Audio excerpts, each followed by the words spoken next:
Annonceurs, entrepreneurs, promoteurs et chefs d'entreprise, choisissez dès à présent votre meilleur partenaire média, Ideal Production. Ideal Production est basé à Cotonou au Bénin. Ideal Production, le partenaire exclusif de Sika TV en Afrique.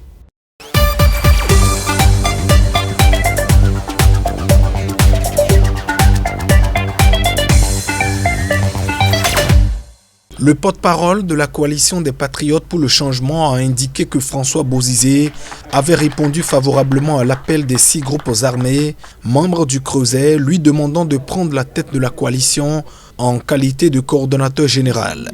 Mi-décembre, 6 des plus puissants groupes armés qui contrôlaient les 2/3 de la Centrafrique en guerre civile depuis 8 ans se sont alliés au sein d'un regroupement, puis ont lancé une offensive contre le régime du président Touadéra. Dès que la coalition avait annoncé marcher sur Bangui le 19 décembre, Faustin Archange Touadéra avait accusé François Bozizé d'être à la tête de la CPC, ce qu'avait nié le parti de l'ancien chef d'État. Le jour de l'élection présidentielle, Bozizé avait néanmoins apporté son soutien au Creuset et appelé à boycotter le scrutin. Le 4 janvier, une enquête a été ouverte à son encontre, notamment pour rébellion. Malgré des attaques répétées jusqu'aux portes de la capitale, vite repoussées le 13 janvier, les rebelles n'ont pas réussi à empêcher la réélection de Touadéra à l'issue du premier tour de la présidentielle du 27 décembre. Le 24 février, les forces pro-gouvernementales ont repris le fief de François Bozizé Bossangoa, situé à 280 km au nord de la capitale Bangui. En République démocratique du Congo, la loi charge les 8 confessions religieuses officiellement reconnues de désigner le président de la Commission électorale nationale indépendante CENI. Ce choix doit ensuite être entériné par l'Assemblée nationale avant la nomination officielle par le chef de l'État. Les dossiers devront être déposés au plus tard le vendredi 9 avril 2021, indiquent les confessions religieuses. Tirant leçon des erreurs du passé, le collège électoral précise que cette fois-ci, chaque confession religieuse présentera 3 candidats et le choix se fera à l'unanimité. Mi-2020, le choix d'un successeur au sortant Corneille Nangaa avait provoqué de graves tensions. La conférence épiscopale, la SENCO, et l'Église du Christ au Congo, ECC, principale fédération protestante, avaient mis leur veto après la désignation par les représentants des autres religions de Ronsa Malonda, cadre de la CENI sortante, accusé d'avoir fabriqué des résultats des scrutins présidentiels et législatifs de 2018, propulsant Félix Tshisekedi à la présidence, mais donnant le contrôle du Parlement aux partisans de son prédécesseur Joseph Kabila, empêché de se représenter. Le chef de l'État avait refusé de signer officiellement sa nomination et Corneille Nangaa continue depuis de gérer les affaires courantes alors que le mandat des membres de l'actuel CENI a expiré depuis juin 2019.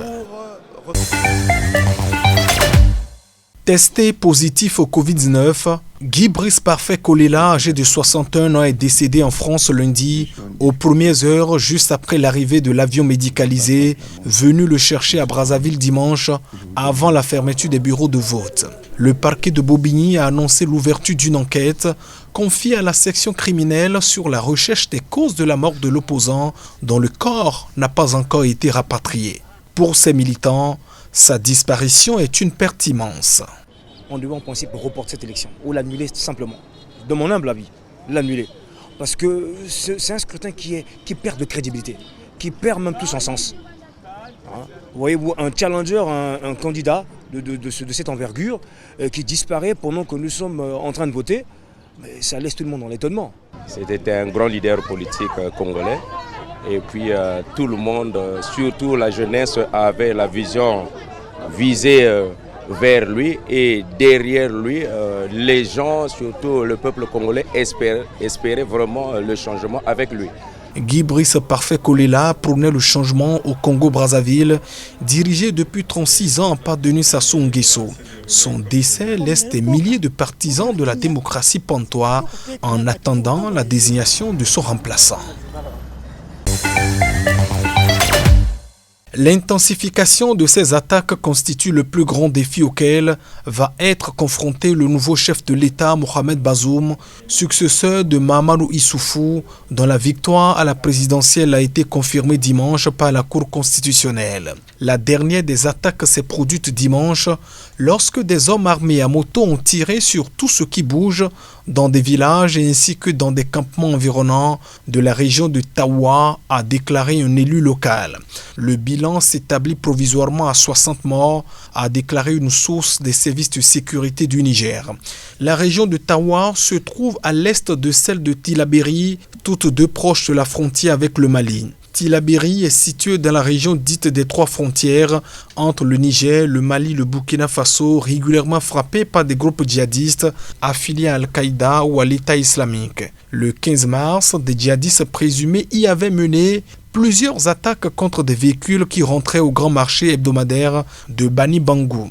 Le 2 janvier dernier, entre les deux tours de l'élection présidentielle, 100 personnes avaient été tuées dans les attaques de deux villages dans la commune de Mangaïsé, un des pires massacres de civils dans le pays.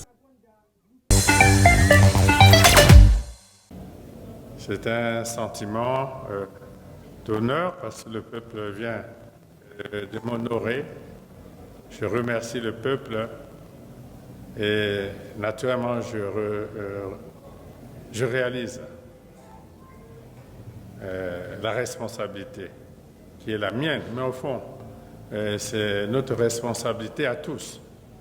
Je remercie le peuple qui, par ce suffrage,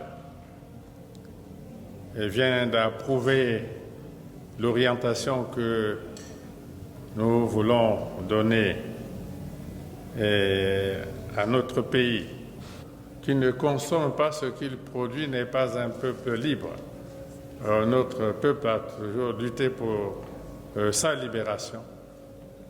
Et je crois que ce sera un axe très important du combat que nous allons mener au cours des 5 prochaines années. Mes premières pensées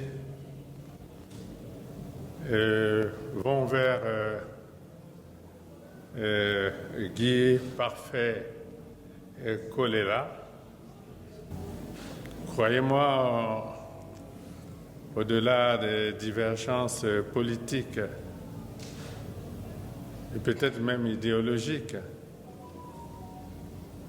la perte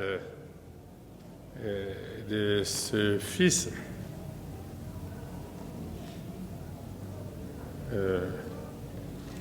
me bouleverse profondément.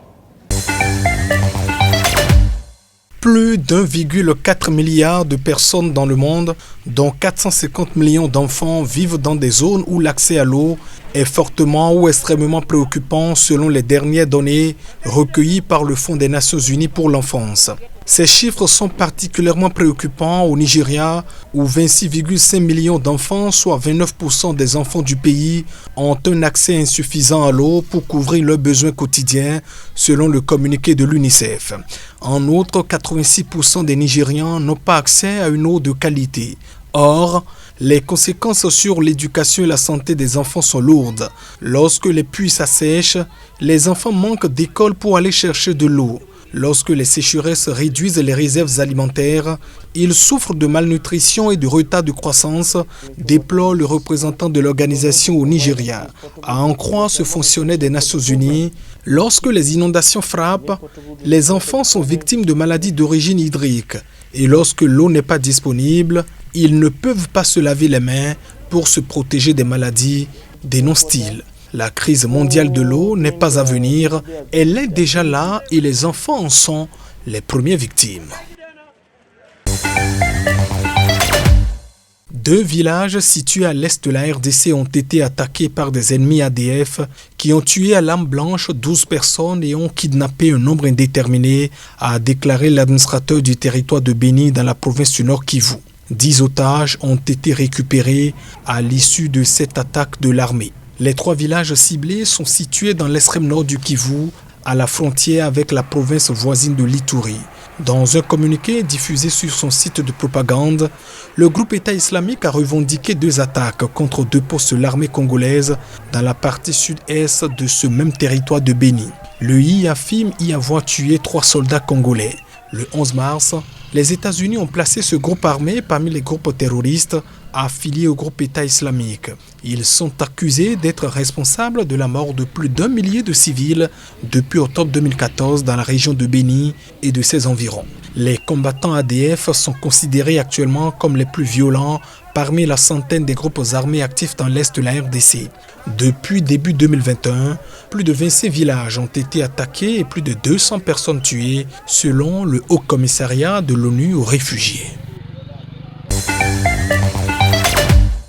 Amadé Ouéréni, ancien chef de guerre, est jugé par le tribunal criminel d'Abidjan pour son implication présumée dans la prise de Douékoué en 2011 dans l'ouest du pays. La ville est le théâtre de massacres qui fait plus de 800 morts selon le Comité international de la Croix-Rouge. Arrêté en 2013, Amadé Ouéréni est accusé d'être l'un des artisans de ce massacre de Douékoué. Il comparaît seul. Les tueries du 28 mars 2011 dans le quartier Carrefour de la ville de Douékoué ont été commises par les hommes de Ouéréni, assassinat, viol, participation à un soulèvement insurrectionnel, traitement inhumain et dégradant selon l'acte d'accusation lu à l'ouverture du procès. Chef de gang, puis chef d'une milice qui a martyrisé les populations locales, le prévenu, de parents originaires du Burkina Faso, a placé la région sous sa coupe et jeté son dévolu sur les riches terres du mont Péco, une forêt classée dans l'ouest de la Côte d'Ivoire. L'ouest, zone de cacao, dont la Côte d'Ivoire est le premier producteur mondial, a été l'un des points chauds de la crise post-électorale de 2010-2011, née du refus du président Laurent Gbagbo de reconnaître sa défaite électorale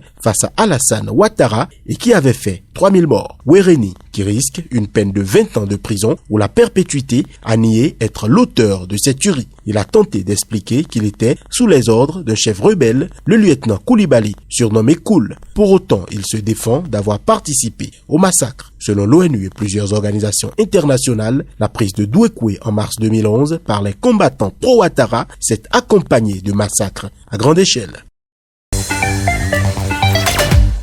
Les assaillants venus à moto ont encerclé 3 villages de Tillabéri à l'ouest et ceux qui ont cherché à fuir ont été poursuivis et tués selon un élu qui a requis l'anonymat.